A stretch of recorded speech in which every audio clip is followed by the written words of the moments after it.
Okay,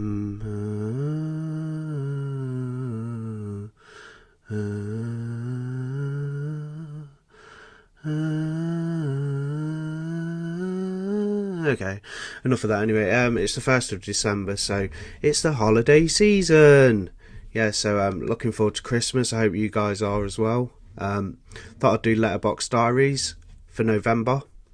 I was going to leave it and do it December and January combined, or November and December combined in January.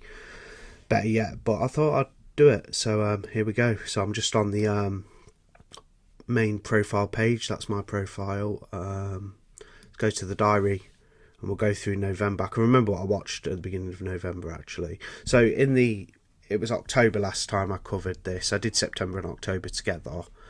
And so I went through Hell House on the 1st of November. So I watched Hell House on the 1st of November. Love that film. Really good Halloween atmosphere, and it's set at a haunt. These people are setting up a haunt attraction. So I did go over that one. And on the 3rd, I watched the new film, which is number 4 in the... well, I suppose it's becoming a franchise now. Well, I hope it does, because I'm enjoying them that much. And that is Hell House Origins, the Carmichael Manor. So this had some scary bits in it, to be fair to it. I mean, I've written quite a big review there.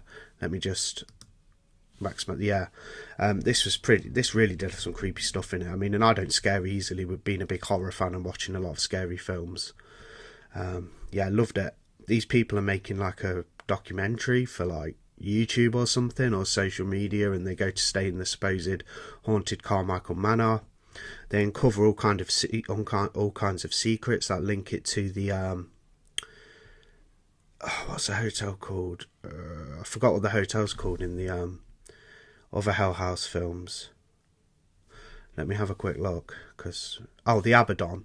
That's it. So you've got the Abaddon Hotel in the other Hell House films, and these people are going to make a documentary at the Carmichael Manor, and they uncover things that link it to the Abaddon Hotel, and this whole like creepy universe is sort of unravels, and it's got some terrifying bits in there to do with these guys, like these clown statues that seem to move, but you don't actually see them move. They'll sort of look at them, turn around, look somewhere else, and then the clown will be there. Really creepy stuff. Yeah, it was great. Lot of scares in there, some good scenes. One scene in particular that was quite memorable was where the guy's been left on his own, and he looks down the hallway and he just sees there's no one else in the manor, and he sees a face sort of like come on, peep round the wall wearing like a scary mask. Yeah, some creepy stuff in there. Yeah, go watch that Hell House Origins on Shudder if you haven't, because it really is great, and I give it 4.5 out of 5. That's a 2023 film. On the 3rd, I also watched Tales from the Hood. So after Hell House, I was like, I'm going to watch something that's a little less scary. Let's pull up the poster if I can. Yeah, Tales from the Hood, watch my own Scream Factory. Yeah, really fun movie. You'll be knee deep in the shit. It's got some good quotes in there, some good little stories. It's an anthology. One of the quite memorable segments is the politician who stays in the I don't think it's quite the White House, but it's like a big house that's white, and I think it was on a former plantation, and he keeps getting haunted by these little dolls, these creepy little dolls and stuff. He's a bit of a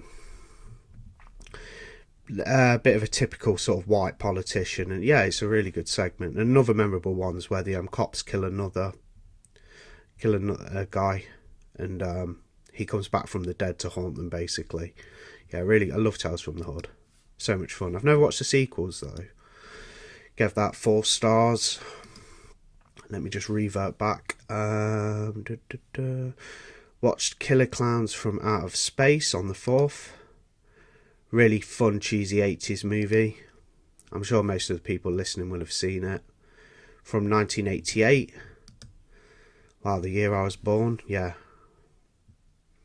It is pretty crazy, as it says there. There's a look at the poster. Really nice artwork. I think that's what was pretty much on the Arrow Blu-ray. I give it 3.5. It's not the perfect movie, but it's meant to be like fun and cheesy, and you've got these people in ridiculous clown outfits for the film. The actual real clowns in the film from Out of Space, but obviously you can tell they're just like these sort of like prosthetic like outfits and things, and they look so cool, and they go around basically like with their lasers turning people into candy floss. And yeah, it's got a huge clown like monster dinosaur creature at the end, which is quite a battle.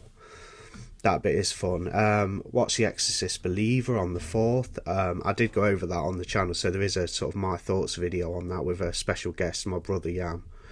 And yeah, we didn't like it. I give it 1.5 stars. I thought it was really disappointing. I'm not going to go on and keep slating that film though. I said what I said about it, and I didn't enjoy it. On the 6th, I watched What Have They Done to Your Daughters. So this was a giallo from the same director as What Have They Done to Solange, I think. That's another film out there. The director is, if I can just, perhaps I need to click on it. Yeah, Massimo Delamano. So Italian, basically these young women who have been dealt an unfortunate hand and are sort of involved in prostitution, keep getting knocked off, and it's up to the detectives to figure it out. And there's some sort of gory kills. Well, I say gory, bloody kills in there. Quite a violent film. Yeah, I liked it. I gave it 3 stars. That's What Have They Done to Your Daughters. And then I thought, with it being November and things are cooling down a little bit, I'll watch a sort of film that's set in the snow. So I did watch The Thing, the John Carpenter one, and yeah, I gave it 5 stars. Great film, The Thing. Like, great special effects, of course. They just look phenomenal. Like when the thing mutates and imitates different organisms and keeps like acquiring like new, different like beings, like people, and creatures like animals and things, and mutates. It just looks utterly insane.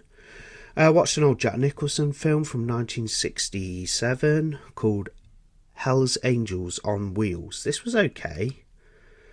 I didn't love it. I gave it 2.5 stars out of 5.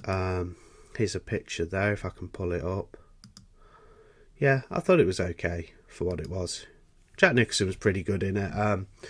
Basically kind of like just a Hell's Angels like gang, like a biker gang going around doing all crazy things and getting involved in fights and then murder and yeah, stuff like that.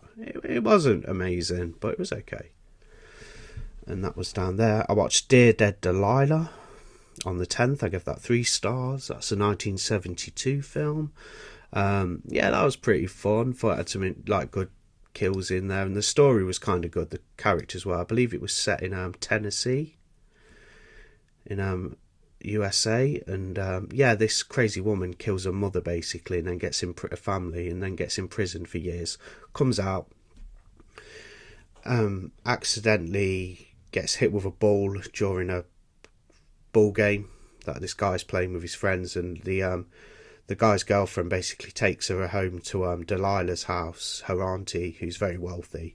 And you got all these people who want Delilah's money when she passes. And yeah, the new character's called, is it Luddy? I don't know if it says that. I think she's called Luddy, the woman who committed the killed her mother at the beginning. But yeah, really good film.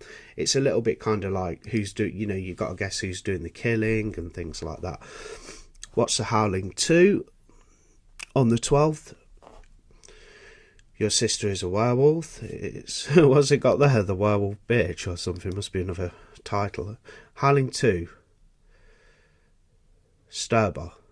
Werewolf Bitch. 1985. So yeah, it is what it is. Gave it 2 stars. It was quite fun. It had a couple of fun moments. Bit of a sort of punk rock atmosphere at the beginning. It's all about this werewolf queen getting taken down by Christopher Lee's character, who's kind of like to the werewolves what Van Helsing is to Dracula, if you can imagine that. So that was the Howling 2. That was okay. Watched Demons, a rewatch, on the 12th. Excellent. Enjoyed watching this. So it's basically set in a cinema. This entity is released that possesses people and turns them into demons. Is pretty much the narrative, and the demons are going around killing people and making more demons, and it's pretty crazy, to be fair. It's a crazy little bit of artwork there as well. for the poster. Yeah, 1985 film, Lamberto Bava. I think it was produced by Argento as well. Really good Demons. I've seen it a few times and I always enjoy that. It's just a fun movie. It's a straight, if you're looking for a straight up gory like film involving like demons and demonic possession set in a movie theatre, can't go wrong with Demons. Diary of a Madman, that was a Vincent Price film. I watched that on the 14th. Gave that 3.5 from 1963. Yeah, it's a pretty interesting film. It was okay. I really enjoy Vincent Price and I think he's a phenomenal actor, but that wasn't the most interesting one I have seen though, or entertaining, but it was good still. Solid movie. I watched Strip Nude for Your Killer on the 19th. So I did a My Thoughts video of that as well, like a sort of a review. That was very sleazy. It was entertaining though. Very sleazy 70s romp, as you can imagine, just involving a killer. Somebody's, this modelling agency is being tormented by a killer, knocking off the photographers and people involved in the models and stuff like that. Yeah. Really good. I enjoyed it. I like this type of films. Fun to watch. Watch Grizzly Man on the 20th. This is one I have seen before, I think. Yeah, rewatch. 3.5 stars out of 5. It's a documentary about that guy who stays with bears every like summer, and it's just about how he connects with them, and he's obsessed with them, and he thinks they kind of value his like friendship, although they're just wild animals really. But yeah, really good. It's directed by Werner Herzog, who's quite a well-known director. He narrates on the film as well, and in the end though, he does come to a tragic sort of end because he was too trusting of the wild bears. But good documentary film, that one. I've seen it years ago, but I thought I'd revisit it. Blazing Saddles, watched that on the 21st for the first time. It's got Gene Wilder in there. Yeah, I thought it was pretty funny. It's got some funny bits. It's like a western parody. Watched a film called The Prey again, which I have from Arrow Video on the 21st. I do enjoy this one. It's just a sort of a like silly one I just like to throw on from time to time. Yeah. Set in the woods. It's about a group that go camping, group of teenagers who get knocked off by this mutant killer who's out there. It's got quite an scary ending, if you know what I mean, when you hear the baby crying from the cave at the end. I know that sounds a little out of context, but yeah, it is quite scary. On the 22nd, had an early Christmas film on. Watched Fred Claus. Seen bits of it before. It's got Vince Vaughn in there. Yeah, it was fun. Kevin Spacey's in there too. Yeah, thought it was really funny. Just a fun Christmas film. I actually prefer it to Elf. I know a lot of people love Elf with Will Ferrell, but I actually prefer Fred Claus. Thought it was a better film. Down to the final 2 for the month, so I have slacked off a little bit. I still need to watch Twins of Evil, which got voted for on the poll last week, and I am meaning to get to it. It's just been putting up the Christmas decorations and doing some other projects and stuff, so been a little bit busy, if you will. So I will get around to watching Twins of Evil over the weekend, which I was meant to do last weekend, so it's a week late, but my mouth's getting really dry from talking, and I've not got a glass of water with me, so do bear with me if I sound a bit odd. I get dry mouth like quite often. And yeah, so Twins of Evil review and thoughts is coming at the weekend. So if you voted for that and you thought, I want to see this guy, this skin crawlers guy talk about Twins of Evil, you'll get that at the weekend. If you care for that. Quite a few of you voted, so I assumed you would like to hear my thoughts on it or what have you. On the 25th, I watched A Clockwork Orange, classic film, seen it a few times before. Stanley Kubrick, same director as The Shining and Full Metal Jacket. Eyes Wide Shut, to name a few. 2001: A Space Odyssey. Yeah, loved it. Again, always like it. 5-star, 5 out of 5. Some great commentary on there. Psychological, it's about a prison experiment. The beginning's a crazy ride too when he's with his gang. Like it's a crazy film, A Clockwork Orange. I'm sure most of you have seen it. And then I watched the 2018 The Grinch the other day. The one with Benedict Cumberbatch is doing his voice, the voice acting. I have seen it before. I think it's okay. not as good as the Jim Carrey How the Grinch Stole Christmas, but it's a fun little illumination animation. Like, I quite enjoyed it. Watching it again, even I gave it 3.5. Not bad, pretty good, solid Christmas movie. They're my watches for November anyway, so we're getting into the Christmas spirit a bit on the channel. I don't know whether you guys like that or you think it's lame, but I'm a big Christmas person. I really enjoy Christmas, so, and especially hopefully this year will be a really good Christmas for the family and stuff, and yeah, looking forward to it. So got some like Christmas horror themed content coming, got some end of the year content coming, so look out for that. That was my watches for November.